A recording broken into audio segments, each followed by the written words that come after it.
absolument trouver une manière d'augmenter les salaires des gens.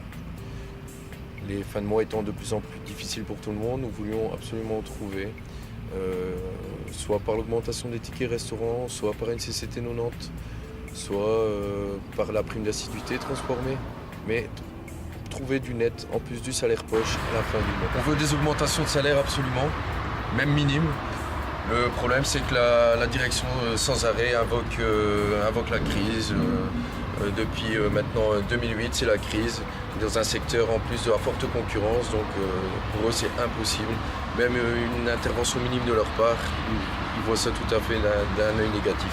En tant que CSC, on sait que c'est possible de faire quelque chose, on veut absolument y arriver. On sait qu'on voit les chiffres, on sait que la direction elle a la possibilité de le faire, c'est parce qu'elle ne veut pas le faire.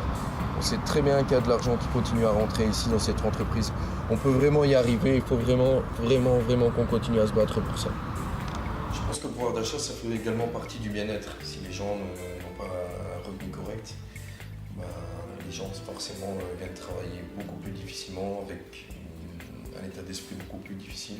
Lutter pour le pouvoir d'achat des gens, c'est aussi par exemple essayer d'éviter le chômage en les replaçant dans un autre secteur. Pour moi, le pouvoir d'achat, c'est pas uniquement dans l'entreprise, mais aussi en dehors. C'est garder l'indexation des salaires, c'est plus qu'important. Si on veut pouvoir garder un niveau de vie correct, il faut absolument qu'on puisse garder au moins l'indexation des salaires.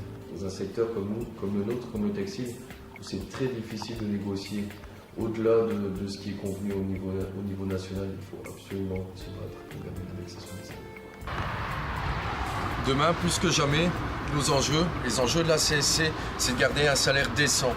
Il faut absolument se battre pour le pouvoir d'achat des gens. Il faut vraiment se battre pour ça. Parce que demain, si on veut garder un niveau de vie correct, parce qu'il est simplement correct dans nos secteurs, il faut absolument se battre maintenant pour notre pouvoir d'achat.